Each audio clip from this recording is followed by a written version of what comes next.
Innal hamdalillah nahmaduhu wa nasta'inuhu wa nastaghfiruh wa na'udzu billahi min shururi anfusina wa sayyiati a'malina.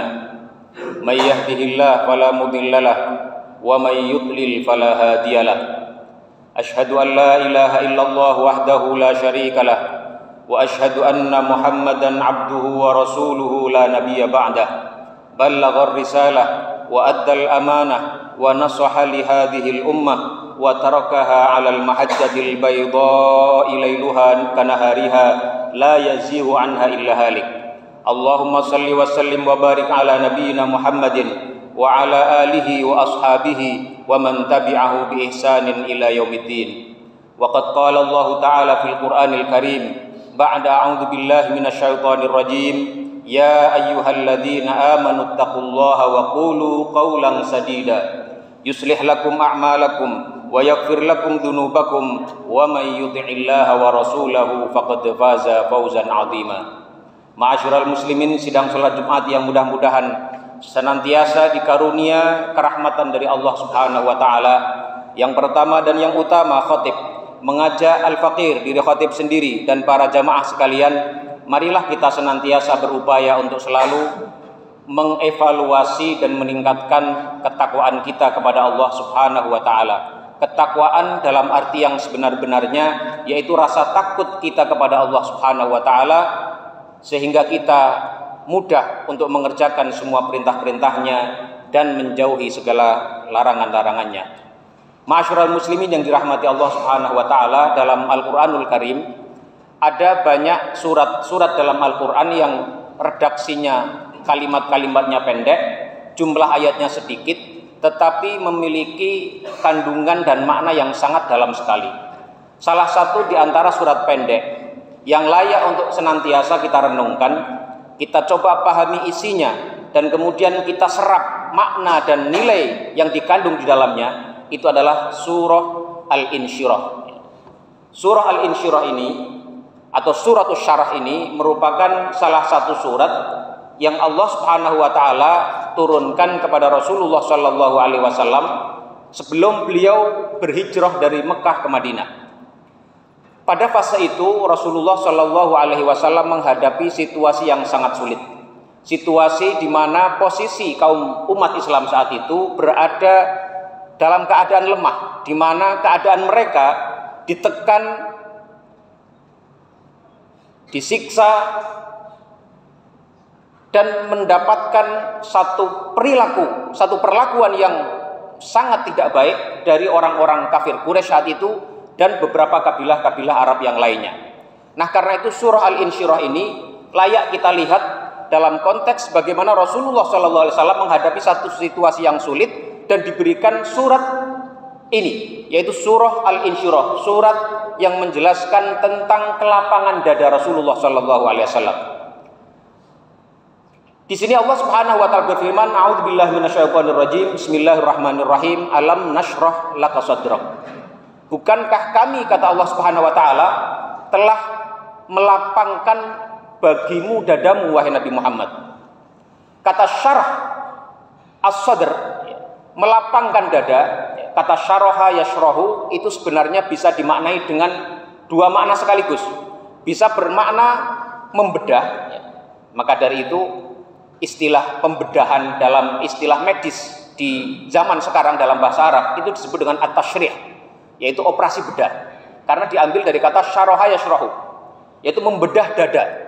Nah, Rasulullah SAW secara fisik, secara material pernah dibelah dadanya oleh para malaikat setidaknya 2 kali, sebagaimana disebutkan dalam riwayat-riwayat yang sahih, yaitu pada saat Rasulullah SAW di waktu kecil maupun ketika Rasulullah SAW menjelang di Isra dan Mi'rajkan dari Masjidil Haram ke Masjidil Aqsa kemudian ke Sidratul Muntaha.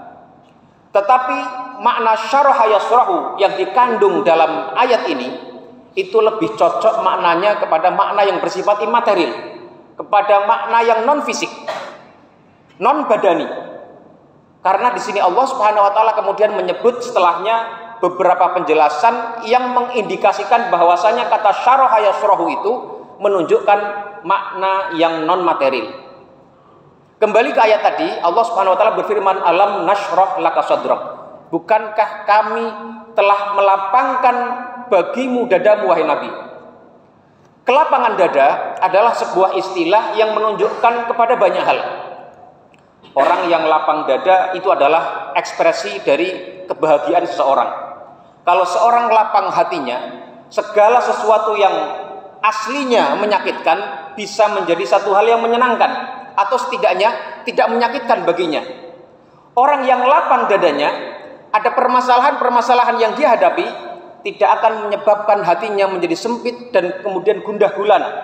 Karena itu lapang dada adalah satu hal yang sangat penting, yang sangat didambakan oleh semua orang yang hidup di dunia ini.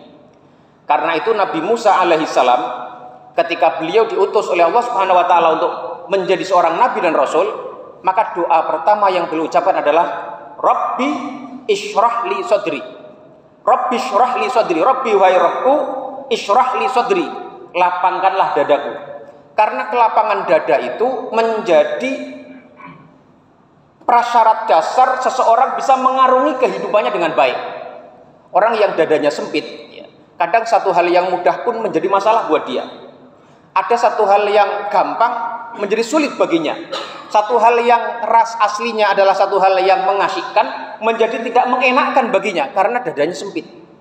Karena itu doa pertama yang diminta oleh Nabi Musa adalah beliau meminta agar dilapangkan dadanya. Tetapi kepada Nabi Muhammad SAW, Allah sudah menggaransi bahwa beliau dilapangkan dadanya oleh Allah Subhanahu wa taala tanpa diminta dan tanpa prasyarat. Alam nashrah laka sadrak. Ya, alam nashrah laka sadrak wa wada'na anka wizrak, dan kami telah hilangkan darimu hal-hal yang membebanimu. Hal-hal dari dosa-dosa alladzi anqadha dhahrak, dari dosa yang membuat punggungmu menjadi keberatan, yang membuat hidupmu menjadi tidak nyaman. Wa rafa'na laka dzikrak, dan telah kami angkat bagimu namamu. Wa rafa'na laka dzikrak fa inna ma'al usri yusra, sesungguhnya bersama kesulitan itu ada kemudahan. Wa inna ma'al usri yusra, dan sesungguhnya diulangi lagi, beserta kesulitan itu ada kemudahan. Ada banyak orang yang keliru menerjemahkan ayat ini, menyatakan setelah kesulitan akan datang kemudahan. Yang benar adalah beserta kesulitan ada kemudahan. Inna ma'al usri yusra, inna fa idza faraghta fansab wa ila rabbika farghab. Dan jika kamu wahai Muhammad telah selesai melaksanakan satu aktivitas, maka kemudian fansab, kerjakanlah dengan aktivitas lain yang juga bermanfaat. Wa ila rabbika farghab, dan kepada Tuhanmu lah hendaknya kamu menaruh harapanmu. Nah, ma'asyiral muslimin rahimakumullah, meskipun ayat-ayat dalam surat ini berkenaan langsung dengan Nabi Muhammad SAW, tetapi kita sebagai umatnya dapat mengambil banyak pelajaran dan nilai dari ayat ini. Setidaknya ada 10 prinsip kebahagiaan, prinsip kelapangan dada yang bisa kita ambil dari surat ini. Yang pertama dari ayat alam nashrah laka sadrak. Bukankah kami, kata Allah Subhanahu wa taala, telah melapangkan bagimu dadamu wahai Muhammad. Ini artinya apa? Prinsip yang pertama adalah bahwasanya kebahagiaan itu, kelapangan dada itu, kenyamanan jiwa itu sumbernya dari Allah Subhanahu wa taala. Tidak ada pihak, tidak ada aktor, tidak ada oknum, tidak ada seseorang pun yang mampu menjamin kebahagiaan seseorang, menjamin kenyamanan hidup seseorang selain Allah Subhanahu wa taala. Dialah zat yang melapangkan dada hamba-hambanya. Kalau Allah Subhanahu wa taala telah melapangkan dada hambanya, maka siapa lagi yang mampu akan mempersempit dada itu? Karena itu kita meminta kebahagiaan kita hanya kepada Allah Subhanahu wa taala, karena sumber kebahagiaan itu adalah di tangan Allah Subhanahu wa taala. Annas sa'adata biyadillahi wahdahu subhanahu. Bahwa kebahagiaan, rasa nyaman, kelapangan dada itu sumbernya dari Allah Subhanahu wa taala. Kemudian prinsip yang kedua yang bisa kita ambil dari surah ini adalah bahwasanya as-sa'adatu takunu fil qalbi wa laysa fil aqli wala fi ghairihi. Bahwasanya kebahagiaan itu, kenyamanan itu, kelapangan itu sesungguhnya berada di dada dan hati seseorang, bukan di otaknya, bukan di bagian-bagian lain dari badannya. Ini menunjukkan apa? Bahwasanya kalau kita ingin mendapatkan kebahagiaan itu, kita ingin mendapatkan kenyamanan hidup itu, maka perbaikilah dada kita, perbaikilah terlebih dulu hati kita. Rasulullah SAW dalam sebuah hadis sahih, beliau mengatakan bahwasanya hati itu bisa menjadi hitam, bisa menjadi gelap, yang artinya kalau hati sudah menjadi gelap, hati sudah menjadi hitam, itu hati akan mengalami satu keadaan yang tidak nyaman. Idza atnabal abdu nukitat fi qalbihi nuktatun sauda. Kalau seorang hamba dia melakukan sebuah perilaku maksiat, dia melakukan dosa, maka di hatinya akan dititikkan satu titik hitam. Kalau dia melakukannya lagi, dititikkan lagi satu hitam lagi, terus menerus. Kalau dia mengulang-ulang kejahatan itu, dia mengulang-ulang kemaksiatan itu, maka setitik demi setitik, setetes demi setetes warna hitam itu akan meliputi hatinya, dan setelah itu hatinya akan menjadi gelap dan hatinya akan menjadi hitam, dan saat itu pula sulit baginya untuk mendapatkan kelapangan dada, sulit baginya untuk mendapatkan kenyamanan hidup, dan sulit baginya merasakan kebahagiaan yang hakiki. Nah, ma'asyiral muslimin rahimakumullah, kemudian prinsip yang ketiga yang bisa kita ambil dari surah Al-Insyirah itu adalah bahwasanya salah satu sumber kebahagiaan itu adalah diampuni dosa kita oleh Allah Subhanahu wa taala. Al-aslu tsalits maghfiratud dzunub. Bahwa kebahagiaan itu akan dekat dengan orang-orang yang tidak banyak bermaksiat, atau ketika dia telah terjatuh kepada kemaksiatan, dia mudah untuk meminta ampun kepada Allah Subhanahu wa taala. Karena itu di situ Allah Subhanahu wa taala berfirman, wa wada'na anka wisrak alladzi anqadha dhahrak, dan kami, kata Allah Subhanahu wa taala, telah membebaskanmu wahai Nabi Muhammad dosa-dosamu yang mungkin akan bisa membebani punggungmu. Jadi dosa yang kita lakukan, kalau kita melakukan satu kejahatan, kita melakukan satu kemaksiatan, kita melakukan satu kesalahan, pasti di dalam diri kita ada satu tanggungan, ada rasa bersalah, ada satu tekanan yang itu membuat jiwa kita tidak nyaman. Dan karena itu salah satu prinsip untuk meraih kelapangan dada, salah satu prinsip untuk meraih kebahagiaan itu adalah dengan memperkecil peluang kita melakukan dosa, atau kalau kita sudah terjatuh kepada kemaksiatan, bersegeralah meminta ampun dan beristighfar kepada Allah Subhanahu wa taala. Kemudian prinsip yang keempat yang bisa kita ambil dari surah Al-Insyirah itu terkait prinsip-prinsip atau syarat-syarat mendapatkan kebahagiaan itu adalah yang keempat, raf'udz dzikril hasan, yaitu mendapatkan nama baik. Mendapatkan nama baik itu diraih dengan track record yang baik. Seseorang bisa mendapatkan nama yang baik, mendapatkan catatan yang baik, itu jika kita bisa mampu menjaga langkah kita, menjaga perjalanan hidup kita secara baik.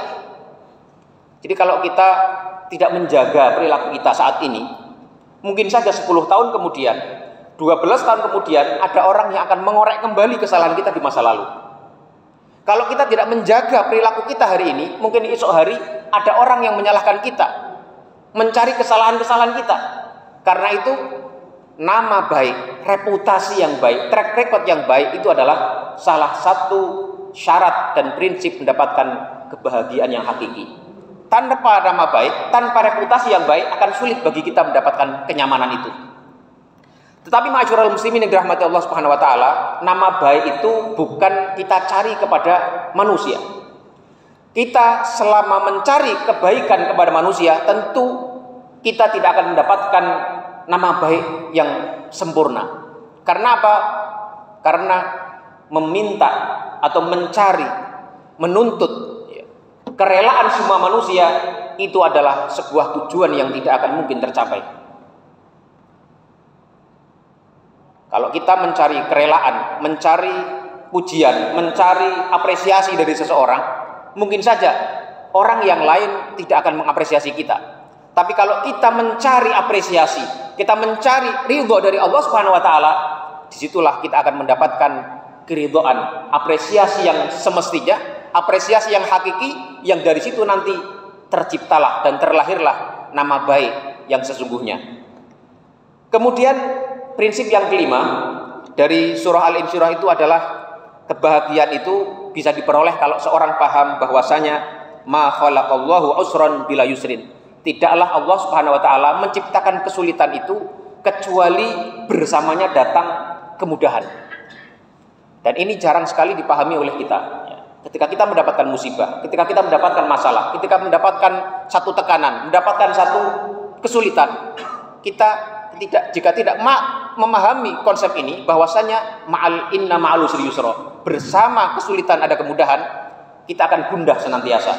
Kita akan merasa hati kita sempit, jiwa kita menjadi rasanya ada yang menekan, sehingga kita tidak nyaman dalam hidup kita. Kita tidak memiliki kelapangan, dan pada ujungnya kebahagiaan itu akan hilang dari kita. Prinsip yang keenam adalah al-yusru yang zilu fi lahdati nuzulil usr. Bahwasanya penyebutan kesulitan itu bersama dengan kemudahan, maka sesungguhnya kemudahan itu akan datang pada saat yang sama dengan datangnya kesulitan itu. Jadi sekali lagi, keliru kita kalau menerjemahkan atau mengartikan bahwasanya setelah kesulitan akan datang kemudahan. Yang benar adalah bersama kesulitan itu pasti ada kemudahan. Setiap ada masalah yang menimpa kita, setiap ada musibah yang menimpa kita, di situ ada kemudahan yang Allah titipkan di dalamnya. Kalau kita bersabar, kalau kita bisa melihat secara benar masalah itu, yang datang adalah kemudahan, yang datang adalah ridho dan pahala dari Allah Subhanahu wa taala. Kemudian prinsip yang ketujuh adalah kullu usrin ma'ahu yusrani. Bahwa setiap kesulitan itu ada dua kemudahan. Karena Allah berfirman, inna ma'al usri yusra, inna ma'al usri yusra. Al-usr disebut dengan al-ahdiyah, al-ta'rif lil ahdi. Yang itu artinya menunjukkan bahwasanya kesulitan itu satu, sedangkan yusr disebut dengan isim nakirah yang menunjukkan dua hal yang berbeda. Karena itu bersama satu kesulitan pasti ada dua kemudahan. Kemudian prinsip yang kedelapan yang bisa kita ambil dari surah Al-Insyirah itu adalah bahwasanya istithmarul faraghi min usuli sa'adah. Memanfaatkan waktu luang, waktu kosong itu adalah salah satu prinsip yang sangat utama bagi kelapangan hati dan kebahagiaan seseorang. Kita bayangkan kalau orang mendapatkan waktu luang kemudian tidak mampu mengkapitalisasikannya menjadi sebuah aktivitas yang bermanfaat, menjadi satu kegiatan yang membawa kebaikan, maka justru dia akan terseret kepada banyak hal-hal yang negatif, banyak hal-hal yang justru kontraproduktif bagi dia. Itulah yang disebutkan dalam surah Al-Insyirah itu, fa'idza faraghta fansab. Kalau engkau sudah selesai melaksanakan satu aktivitas yang baik, maka beralihlah kepada aktivitas yang lainnya. Setelah kita bekerja dan kita pulang ke rumah, manfaatkanlah waktu kita untuk berbuat baik kepada keluarga kita, karena mereka punya hak dari diri kita. Kalau kita sudah selesai beribadah, beralihlah kepada aktivitas yang lain, berolahraga misalnya, yang itu baik buat jasad kita, buat badan kita, dan itu hak buat badan kita, dan seterusnya dan seterusnya. Kemudian yang kesembilan, bahwasanya salah satu prinsip untuk melapangkan dada kita dan meraih kebahagiaan hakiki adalah memperbanyak ibadah-ibadah kita. Fa idza faraghta fansab. Setelah kita melakukan berbagai aktivitas kita, fansab, lakukanlah ibadah yang lain. Dan ini artinya adalah bahwasanya memperbanyak aktivitas yang bersifat ibadah, yang bersifat positif, itu akan memperkaya jiwa dan hati kita sehingga hati kita menjadi lapang dan bahagia. Yang terakhir, prinsip yang ke-10, cara kita mendapatkan kelapangan dada dan kebahagiaan itu adalah al-ikhlasu fi sarfi wujuhil raghabat lillahi wahdah. Menggantungkan harapan kita hanya kepada Allah Subhanahu wa taala, menunjukkan segala hal yang kita lakukan hanya untuk Allah Subhanahu wa taala. Kalau kita menginginkan tadi pujian manusia, dipastikan suatu ketika kita akan gagal. Kalau kita hanya mengharap pujian manusia, pasti suatu saat kita tidak akan mendapatkannya. Tapi kalau kita berbuat sebaik yang kita mampu, hanya meraih ridha Allah Subhanahu wa taala, Allah menjamin dia pasti akan membalasnya dengan balasan yang sebaik-baiknya. Barangkali ini saja khutbah yang mudah-mudahan bermanfaat ini. Aqulu qauli hadza wa astaghfirullaha li wa lakum fastaghfiruhu innahu huwal ghafurur rahim.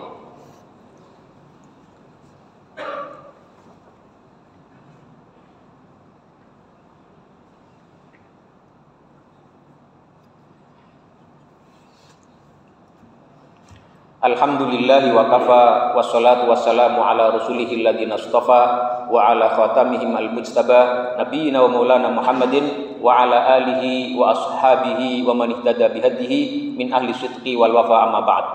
Masyarul muslimin yang dirahmati Allah Subhanahu wa taala, marilah kita semua berdoa kepada Allah Subhanahu wa taala memohon rahmat, ampunan, maghfirah serta keberkahan darinya, sehingga mudah-mudahan kita diciptakan oleh Allah Subhanahu wa taala menjadi makhluk, menjadi manusia yang penuh kebahagiaan dalam hidup di dunia kita, untuk selanjutnya kita bisa meraih kebahagiaan di akhirat kita nanti pada saat kita harus menjalani kehidupan yang sebenar-benarnya dan kehidupan yang selama-lamanya. A'udzubillahi minasyaitonir rajim. Innallaha wa malaikatahu yusholluna 'alan nabi ya ayyuhalladzina amanu shallu 'alaihi wa sallimu taslima. Allahumma salli wa sallim wa barik ala nabiyyina Muhammad wa ala ali Muhammad kama shallaita ala Ibrahim wa ala ali Ibrahim wa barik ala Muhammad wa ala ali Muhammad kama barakta ala Ibrahim wa ala ali Ibrahim fil alamin innaka Hamidum Majid. Allahumma ighfir lil muslimina wal muslimat wal mu'minina wal mu'minat al ahya'i minhum wal amwat innaka ghafurur rahim. Allahumma ighfir lana wa liwalidina warhamhum kama rabbawna shighara. Rabbana ighfir lana wa li ikhwanina alladhina sabaquna bil iman wa la taj'al fi qulubina ghillan lil ladzina amanu rabbana innaka raufur rahim. Rabbana taqabbal minna innaka antas samiul alim wa tub 'alaina innaka antat tawwabur rahim.